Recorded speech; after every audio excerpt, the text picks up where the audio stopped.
Hello and welcome to FinBusiness. In India, agriculture is one of the integral part of the Indian economy. And today we are going to talk with Abhinanda Ghosh from Agricultural Insurance Company of India Limited and trying to understand what the company is actually doing for the Indian farmers and the society.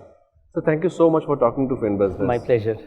So the first thing I would like to learn from you is when we understand that agriculture is one of the integral part for the Indian economy, it contributes more to the GDP and the union budget is also has major chunk for the agriculture sector.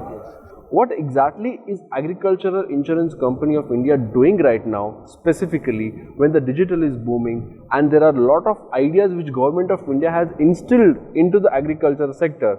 For example, they asked insurance companies to use the drones, they asked insurance companies to use advanced technology. So what is that actually you are doing right now? In India, there are about 13 crore farm holdings, which roughly translates into about 13 crore farm families. As on date, we in AIC, we insure about 3.5 crore farmers. There are about 15 other insurance companies in the private sector as well as in the public sector who do crop insurance, and altogether it would come to maybe nearly about 5 crore of farmers covered.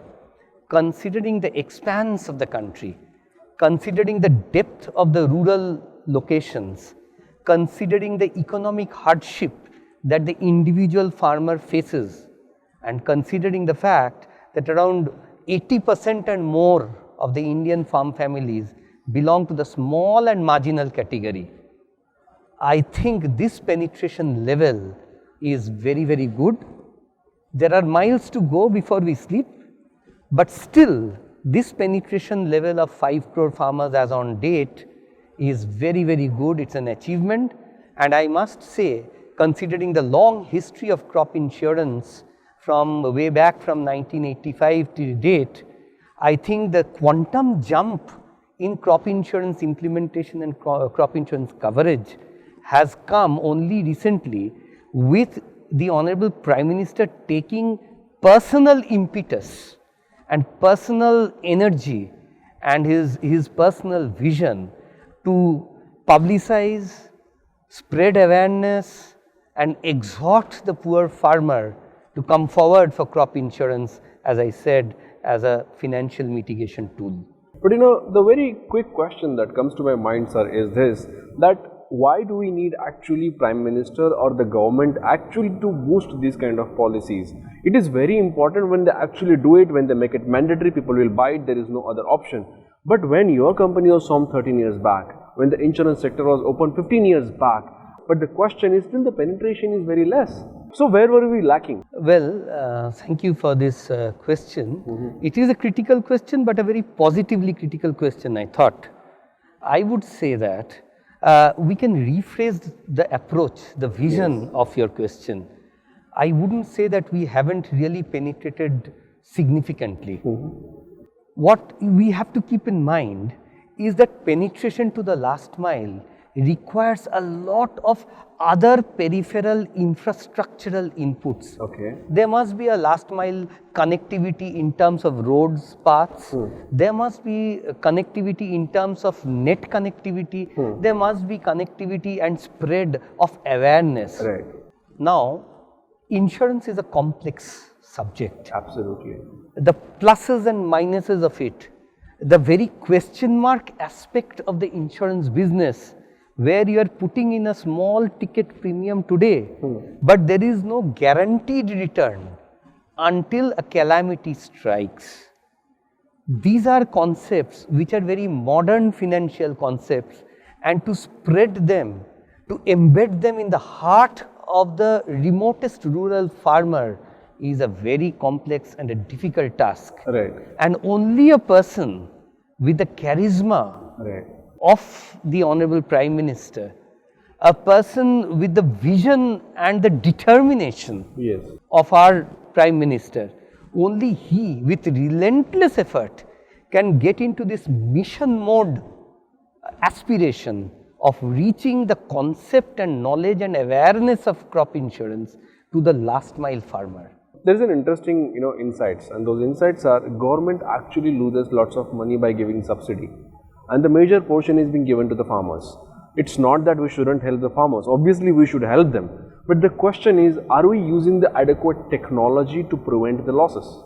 This, of course, is a very interesting question and quite up my street, because I take care of the technology innovation Yes. in our company for crop insurance. First thing is the large number of farmers. Second thing coupled with it is that the time window for taking insurance coverage, which is seasonal, there is the Kharif season and the Rabi season, the time window for this coverage is very short. So how do you enable them to take coverage in a short span of time, in a very parametric manner, right? The third important problem is, how do we go so far, so deep into the Indian territory? Right. Obviously, by means of technology interventions like, say, a portal or an internet connectivity. How do we give them what I like to call the ease of business? So for this, what you need is one large integrated database, or many databases which are integrated and coupled with each other. You need the tomorrow's technologies, like, let's say, blockchain technology. Yes. Blockchain technology will help us to monitor the databases and collate them and get it used for crop insurance, especially when crop insurance, I feel, in India can be one of the most important applications for blockchain. Talk of big data analytics. Once you have this big data through the process of blockchain, let us say, then you need an analytic piece on top of it to find out or to fine tune which are the more risky areas, where is the riskier trend, which is the cooler place in terms of risk profile, and thereby you can tweak the premium, make the premium lesser in the safer places, make the premium a little higher in the riskier places. For this, you need a very big data analytics tool. What you also need are things like, say, cloud. You need data lakes.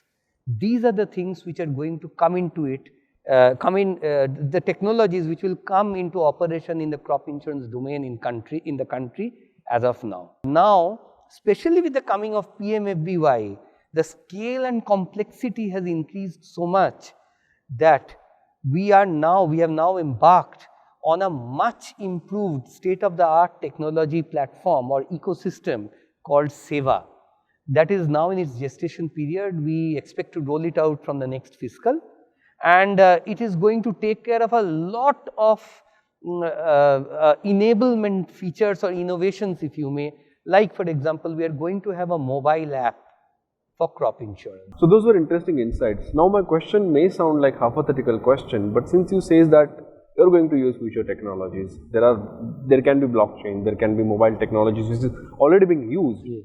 Keeping all these technologies in mind, if all the farmers, at least if you reach to more farmers than you are reaching right now, if everything goes well, do you think the subsidy level on the government will go down? Because automatically, if the crop insurance is there, perhaps, they will get a compensation from someone else and not from the government, which is the big issue right now. So if you look at the Maharashtra government, recently they gave more than 35,000 crores of subsidies to the farmers of Maharashtra, so which was a big.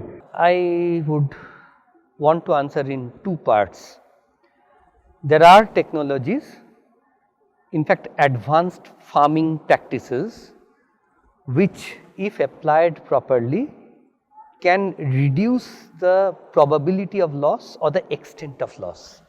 A better agricultural practice will increase the yield, Right. hopefully, expectedly, and thereby the losses will be minimized. But the central question which you asked was whether, as more and more farmers come, will the subsidy burden of the government Yeah. to the insurance company, Yes. will it decrease? Yes. My answer would be straight no. But in crop insurance, there is a formula based method of calculating loss of yield at each and every location, maybe in a panchayat. each and every panchayat, maybe in a block, for each crop. So there is a very parametric relation of various data which is generated and the loss of crop which has been suffered in the current season. So when the same government's money, instead of being channeled through a relief or a loan waiver, one size fits all, instead of that, if it is channeled through crop insurance, then a much more transparent and a parametric calculation of the amount of loss deemed to have been suffered is there. And thereby, every penny, it finds its way to the right farmer for the right amount of loss. Interesting. Those were like really interesting insights, sir, and it was, thank you so much for sharing to us. Thank you so much for talking to Fin Business. Thank It was you very wonderful much. chatting with you. Thanks. And thank you so much for watching.